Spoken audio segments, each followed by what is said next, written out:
Bentornati su Figaro Lab, altro video dedicato al mondo degli amplificatori. Questa volta ci concentriamo sulle valvole. Iniziamo a parlare finalmente delle nostre amate valvole termoioniche. Inizieremo parlando delle preamplificatrici. Ecco, perché delle preamplificatrici? Perché probabilmente sono forse le più sottovalutate in termini di peso su un amplificatore in alcuni casi. Si dà molta importanza alle valvole finali, quando in realtà le preamplificatrici sono forse quelle che più riescono a stravolgere la resa del nostro amplificatore, sia in termini di guadagno che in termini di timbrica. Vedremo subito perché. Innanzitutto è importante conoscere la struttura di una valvola. Il video non sarà particolarmente tecnico, quindi non vi annoierò, mentre è importante conoscere sommariamente come è fatta una valvola preamplificatrice. In questo video ci soffermeremo sui doppi triodi, che sono le valvole più diffuse nell'amplificazione per la parte di pre. Sono le valvole che in effetti troviamo dalla prima posizione V1, quindi dall'ingresso della nostra chitarra, fino alla sfasatrice. Ecco, doppi triodi, in effetti la parola stessa lo dice, indicano delle valvole che all'interno del loro involucro in vetro contengono due sezioni separate, due triodi per l'appunto. Ogni triodo è composto dal suo catodo, dalla sua griglia di controllo e dal suo anodo. Relativamente alla costruzione delle valvole si ignorano però alcuni dettagli che sono molto importanti. Innanzitutto c'è un quarto elemento da considerare nell'equazione, che è il filamento. Il filamento è quello che in effetti si occupa di generare, di innescare il processo termoionico, ovvero di migrazione di cariche elettriche dal catodo verso l'anodo o placca della valvola. E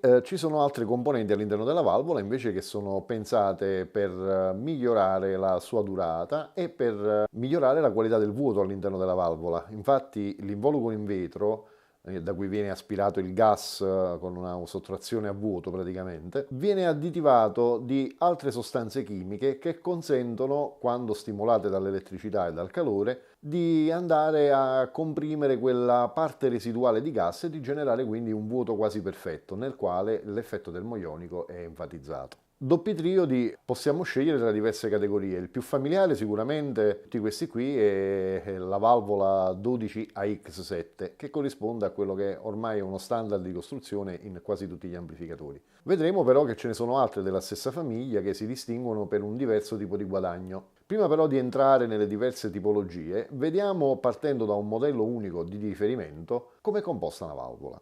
Ecco, dal disegno che potete vedere, in maniera esplicativa, riusciamo a vedere come è composta internamente, fisicamente, la nostra valvolina preamplificatrice. Avremo quindi i filamenti, che sono responsabili del calore che genera il processo, e che corrispondono poi a quella parte della valvola che si illumina quando voi accendete l'amplificatore, anche se sta in stand-by. Quelli sono i filamenti.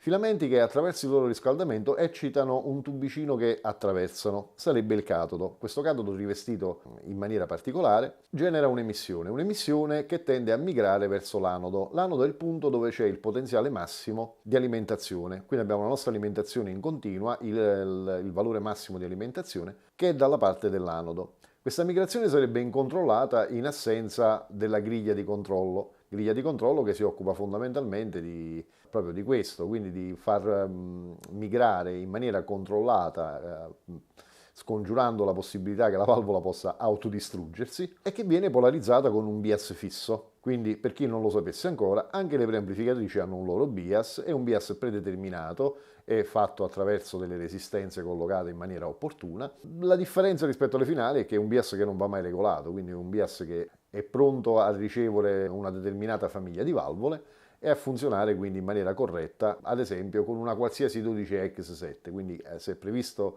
per quella valvola lì potete sostituire a una 12AX7 di un brand o di un tipo una qualsiasi altra 12X7, sarete sempre sicuri che la polarizzazione è corretta per quella valvola. L'indicatore, ad esempio, di buono stato di salute della valvola è quella superficie a specchio che voi potete vedere nella parte contrapposta ai pin che vanno nello zoccolo. C'è una parte del vetro infatti che ha questa superficie riflettente. La riflessione è dovuta al deposito di un metallo che viene collocato all'interno e alla presenza di un getter. Getter che altro non è che un elettrodo con una geometria a volte circolare, a volte a forma di D. Insomma, questo è una diversificazione poi per geometria di costruzione, ma è sempre presente. Questo getter ha proprio questa funzione qui, ovvero quella di andare, eccitato dal funzionamento della valvola, a creare delle condizioni di vuoto ideali. Quando la valvola è esaurita, infatti, cosa succede? Quando il vuoto della valvola viene compromesso fondamentalmente, vedrete che il vetro della valvola perderà quella superficie riflettente e diventerà bianco, quindi abbiamo già un indicatore visivo di una valvola che è esausta per motivi legati al vuoto. Detto questo, il resto insomma si commenta da sé. Vedete che ci sono poi indicati anche dei distanziali di isolamento. Questi distanziali di isolamento sono di solito in mica e hanno la funzione di tenere nella corretta posizione i vari elettrodi che compongono la valvola e anche quelli di tenerli il più possibile fermi, quindi non serve soltanto ad evitare che possano collidere tra di loro generando cortocircuiti indesiderati, ma anche a scongiurare che le vibrazioni indotte dalla superficie del vetro sollecitata magari dall'altoparlante, dalle vibrazioni, da un urto accidentale, possano poi trasformarsi in microfonicità, quindi generare delle vibrazioni poi sulle parti metalliche interne alla valvola che si ripercuotano poi sul suono finale, sarebbe una cosa abbastanza sgradevole. Adesso che conosciamo le parti che la compongono, cerchiamo di capire cosa può rendere tanto diverse tra di loro due 12AX7. Quindi la sigla è la stessa, ma come mai c'è poi una resa diversa? È una questione di guadagno? Il datasheet ci dice che il guadagno è fissato, il fattore di guadagno è fissato a 100, quindi dovrebbero essere come dire, più o meno equivalenti, e invece poi nella pratica noi sappiamo che non è così. Adesso, al netto di miti e leggende, cercheremo anche di capire il perché. Sono tre le cose da tenere in considerazione per il funzionamento di una valvola preamplificatrice. Sicuramente quello che impatta più di tutti è la geometria, ovvero come sono disegnate, come sono realizzate geometricamente e dimensionalmente le parti che compongono la valvola. Quindi che dimensioni avranno le placche, che dimensione e che forma avrà il catodo.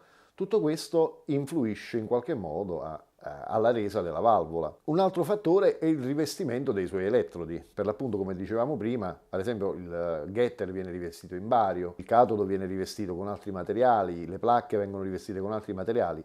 La qualità e la quantità di questo rivestimento rendono la valvola suscettibile di un funzionamento diverso l'uno dall'altra. E terzo elemento, forse il più sottovalutato di tutti, ma che è quello importante in termini di resa nel tempo, è sicuramente la qualità dei distanziali che di solito variano in un numero che è da 2 a 3. Questi distanziali, quanto più sono precisi, serrati, stretti, immuni alle vibrazioni, tanto più ci garantiscono una valvola meccanicamente solida e meno incline a essere sollecitata da vibrazioni indesiderate e a generare microfonicità. Ora, se dovessimo elencare quelli che sono i requisiti desiderabili di una valvola, sicuramente diremmo che vogliamo che esprima il suono in una maniera il più possibile ricca di dettagli e che soprattutto che sia esente da disturbi esterni, quindi dalla microfonicità. Qui entriamo subito in una prima specifica fondamentalmente.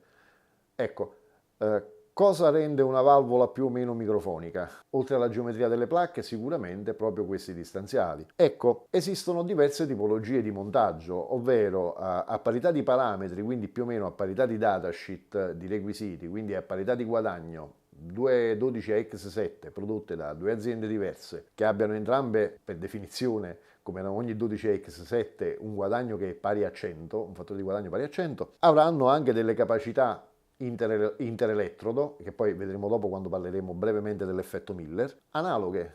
Cos'è che quindi le rende diverse? Cos'è che rende in frequenza diverse queste valvole? Abbiamo detto che la differenza principalmente consiste nel tipo di costruzione, nel disegno, nel rivestimento, nella qualità degli isolanti e dei distanziali. Parecchie volte sicuramente qualcuno di voi che acquista più frequentemente valvole si sarà imbattuto in annunci di valvole magari di particolare pregio dove si trovano più dettagli rispetto a quelli che si trovano solitamente nei siti di vendita, quindi si sarà trovato a leggere definizioni di modello long plate verso modello short plate.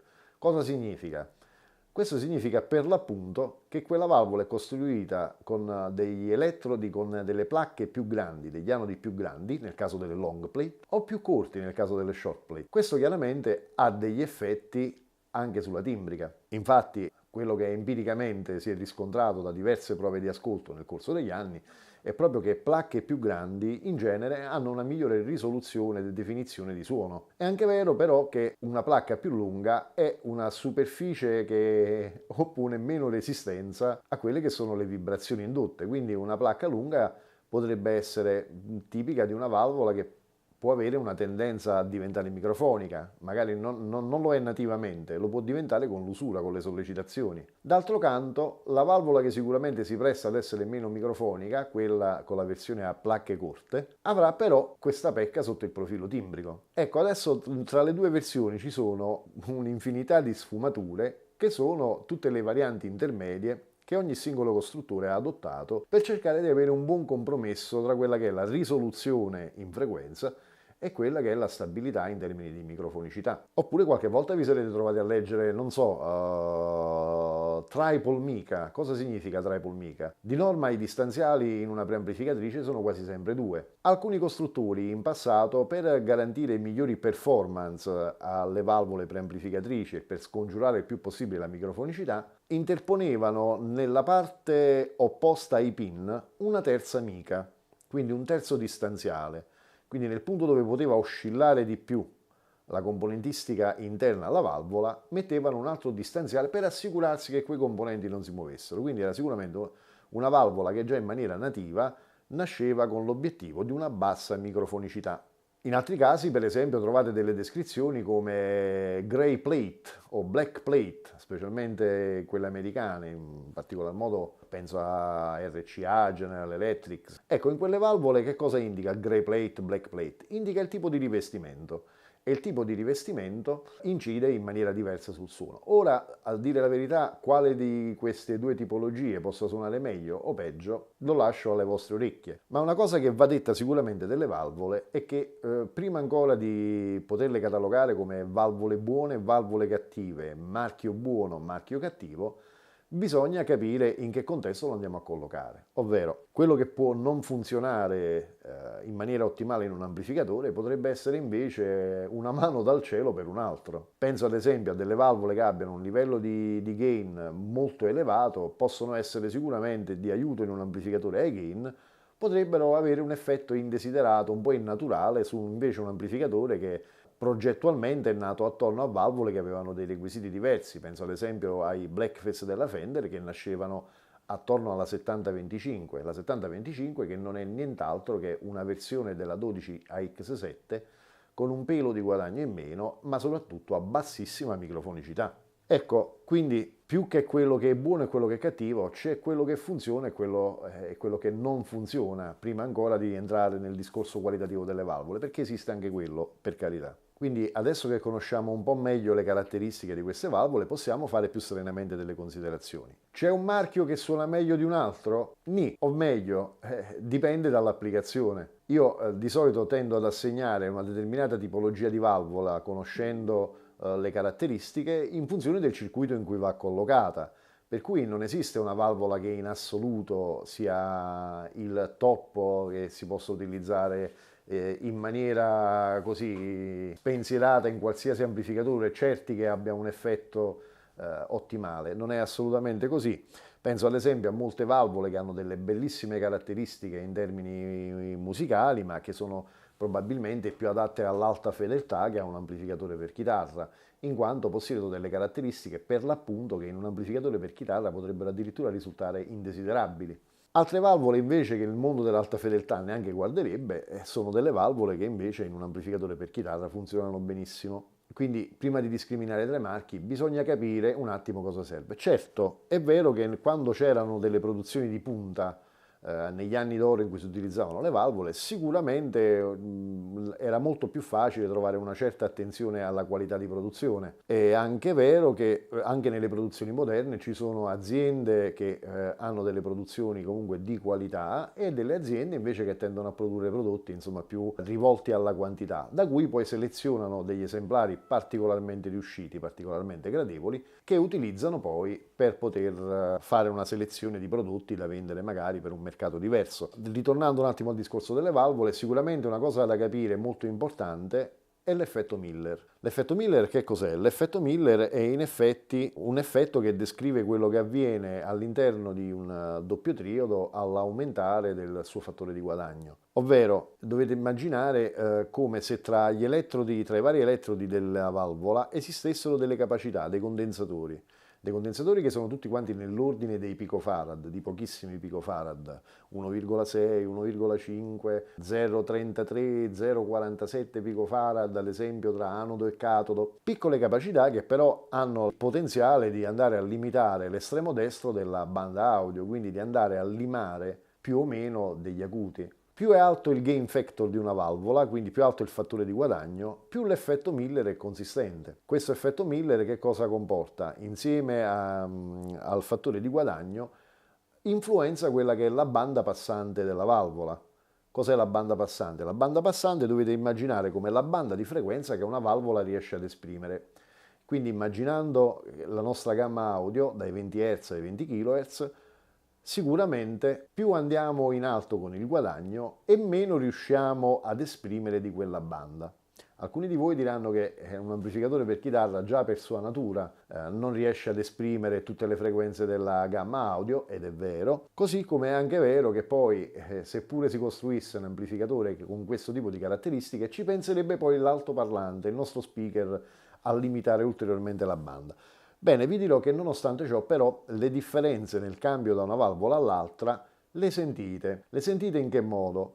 Immaginate sempre quella nostra famosa 12AX7. La 12AX7 è quella che forse ha la banda più ristretta in assoluto. Parliamo di 10 kHz di banda. Quei 10 kHz possono essere leggermente spostati verso la gamma acuta, leggermente spostati verso la gamma bassa, e questo è quello che fa sì che una valvola possa suonare più scura rispetto a un'altra o più brillante rispetto a un'altra, e a rendere più evidenti le differenze magari nel passaggio da un modello all'altro, sempre di 12AX7, passando da una Tungstol a una JJ, passando da una RCA a una General Electric. Noi noteremmo queste differenze, alcune si esprimeranno meglio sui bassi, altre si esprimeranno meglio sugli acuti, ma in linea di massima una 12AX7 ha sempre questa spada di Damocle addosso, ovvero di non poter esprimere una banda passante superiore ai 10 kHz. Sicuramente non è una valvola da alta fedeltà, ma mano a mano che noi scendiamo con il fattore di guadagno andiamo a migliorare questa situazione. Scendendo ancora ulteriormente verso la 12 AT7, addirittura ha una banda passante che copre ampiamente la banda audio, riesce addirittura ad andare oltre. E questo mano a mano che scendiamo. Da questo punto di vista vi propongo poi uno specchietto, l'immagine che vedete qui di lato, con i fattori di guadagno delle principali valvole che potete provare a sostituire nel vostro preamplificatore. Ecco, a tale scopo ci tengo a dirvi che è preferibile non operare mai in maniera indiscriminata la sostituzione di tutte le preamplificatrici e di tenere sempre in considerazione il fatto che alcune preamplificatrici tendono ad avere un assorbimento dei filamenti maggiore rispetto alle 12AX7, per cui dobbiamo essere sicuri che il nostro amplificatore sia in grado di reggere la sostituzione di più di una valvola. Di norma il trasformatore di alimentazione di un amplificatore valvolare viene costruito con delle tolleranze, diciamo un minimo larghe, almeno per quanto riguarda i filamenti, qualcosa in più in corrente c'è, per cui la sostituzione di una preamplificatrice non è la fine del mondo. Andare ad operare invece magari la sostituzione di 2 preamplificatrici, 3 preamplificatrici, della fase inverter, passando dalla 12AX7 a delle valvole che abbiano un assorbimento di filamenti molto più alto, chiaramente potrebbe mettere in difficoltà l'alimentatore facendolo surriscaldare, quindi c'è il rischio di danneggiare il trasformatore. È preferibile operare questa scelta, insomma, sempre almeno con la consulenza di un tecnico. Nel caso invece si tratti di una singola valvola, è una cosa che potete operare in sicurezza, mi sento di potervi dire che lo potete fare tranquillamente. Di solito la valvola che ha più senso cambiare per avere subito un qualche impatto è proprio la prima, e quindi è la prima valvola di ingresso. Di norma, in qualsiasi circuito, diciamo il 90% dei circuiti che vi trovate davanti, degli amplificatori che avete davanti, è quella più lontana dalle valvole finali. Quella sarà sicuramente la vostra valvola d'ingresso. In ogni caso, sicuramente il vostro amplificatore avrà uno schema di riferimento, avrà un manuale di riferimento e lì sarà indicato qual è la prima valvola. È qui che bisogna agire per ottenere diversi effetti. Che cosa si può avere andando a cambiare tipologia di valvola? Allora, se vogliamo rimanere nella stessa famiglia, 12AX7, abbiamo visto che magari privilegiare un prodotto rispetto a un altro può significare andare quindi a recuperare qualche basso che ci manca, qualche acuto che ci manca, di avere un maggiore livello di dettaglio, di avere una valvola meno rumorosa, e qui ha senso cominciare a scegliere tra un modello all'altro, non andando a discriminare quale sia migliore o peggiore, ma semplicemente quale sia più funzionale per il nostro amplificatore. Mentre ragionando invece nella sostituzione da una famiglia all'altra, quindi passando dalla 12AX7 ad esempio a una 5751, a una 12AT7, dobbiamo considerare quindi, per il discorso che facevamo prima, che non ci sarà soltanto un cambio in termini di gain, ma ci sarà anche e soprattutto un cambio in termini di banda passante, quindi mano a mano che abbassiamo il guadagno del nostro amplificatore andiamo a recuperare delle frequenze che originariamente non riuscivamo ad esprimere in maniera ottimale. Dato oltretutto la potenza degli amplificatori e l'efficienza degli speaker, in particolar modo quelli moderni, che è altissima, elevatissima, ci ritroviamo il più delle volte con degli amplificatori che hanno un volume molto più alto di quello che ci serve, e questo ci consente quindi, ci concede il lusso di poter abbassare il gain del preamplificatore, quindi perdere un po' di volume avendone già in abbondanza, ma a tutto beneficio della timbrica, aumentando quindi la banda passante. Oltretutto è anche un tipo di esperimenti da fare sul proprio amplificatore che non ha un costo elevato. Divertirsi con 2 o 3 preamplificatrici non significa un esborso importante, come ad esempio andare a rivalvolare un finale facendo tarare il bias, facendo controllare il tutto correttamente da un tecnico. E oltretutto un'operazione che, con un minimo di attenzione a non piegare i piedini, a sfilare le valvole, infilarle soltanto quando l'amplificatore è perfettamente freddo, potete fare in autonomia per andare a cesellare il vostro suono. In alcuni casi potrebbe essere invece indicato lasciare, per dire, la prima valvola originale, la 12AX7 in prima posizione, e abbassare gli stadi successivi. In questo vi invito tranquillamente ad esplorare. La valvola che invece vi sconsiglio di andare a modificare senza alcun tipo di verifica tecnica è la sfasatrice, la phase inverter, che sarebbe la preamplificatrice più vicina alle valvole finali. Il più delle volte, insomma, è così. Detto questo, a un certo punto bisogna considerare anche il mercato.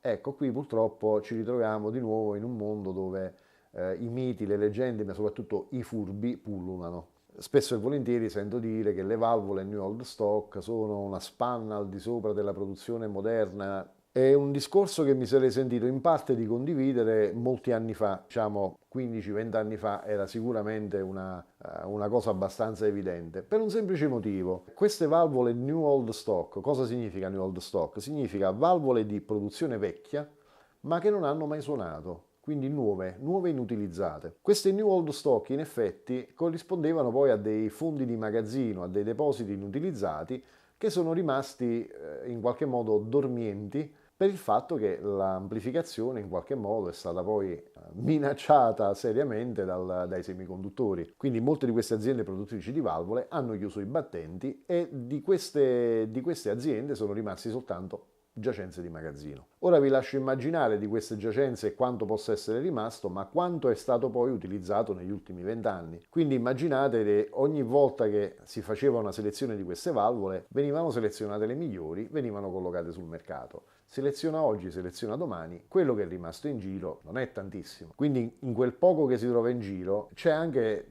tanto di quello che un tempo avremmo scartato. Per cui quando si parla delle caratteristiche di una RCA New Old Stock, bisogna stare molto attenti, o di qualsiasi altra marca, anche di una Telefunken paradossalmente.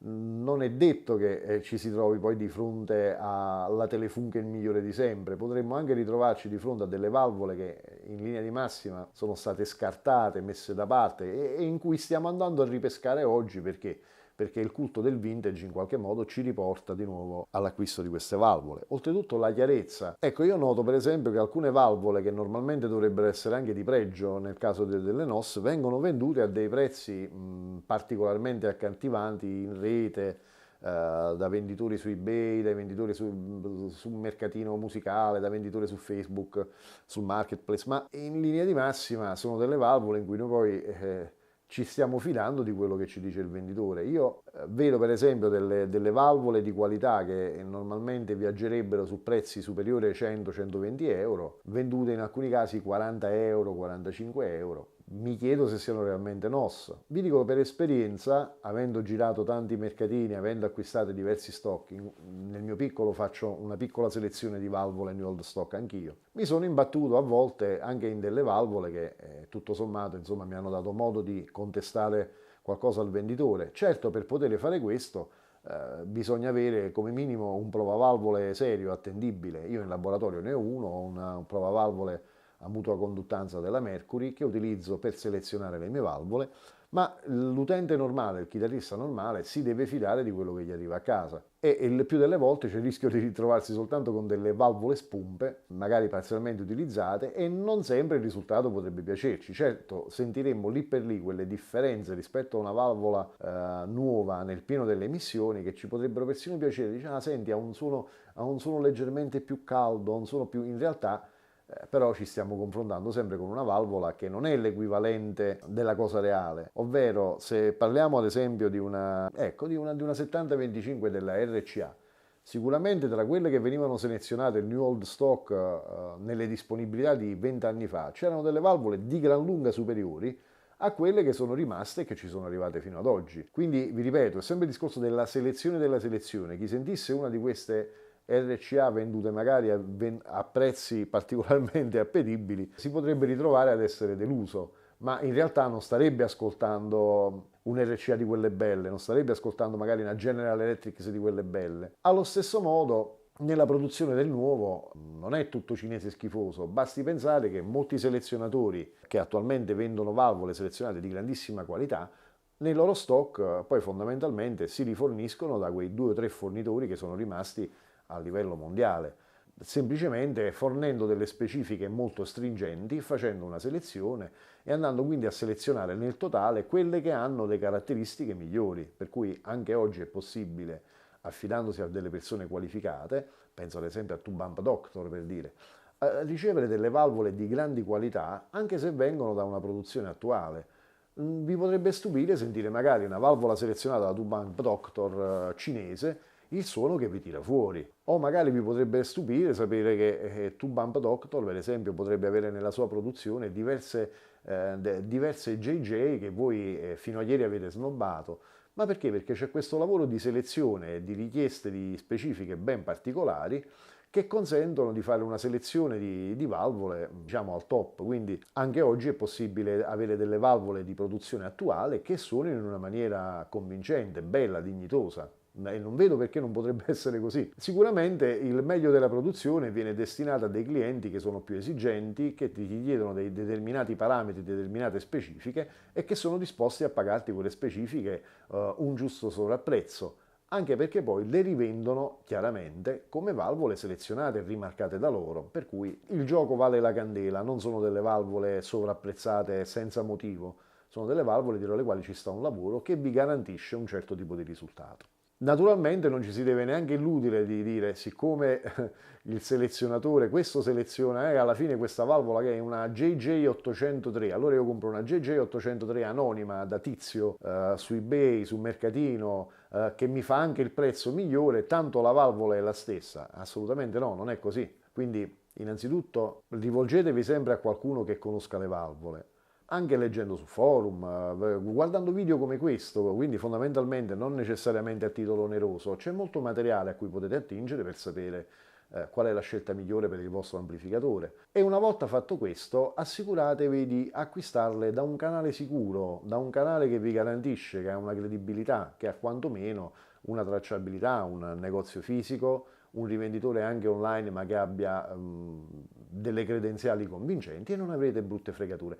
Non avete bisogno di spendere insomma diverse centinaia di euro per 2 o 3 preamplificatrici buone, perché è di questo che stiamo parlando. Se parliamo di vecchie preamplificatrici storiche, di qualità, di quelle che suonano ancora bene, qualcosa in giro c'è ancora, ma chiaramente a dei prezzi compatibili con la quantità sempre più esigua.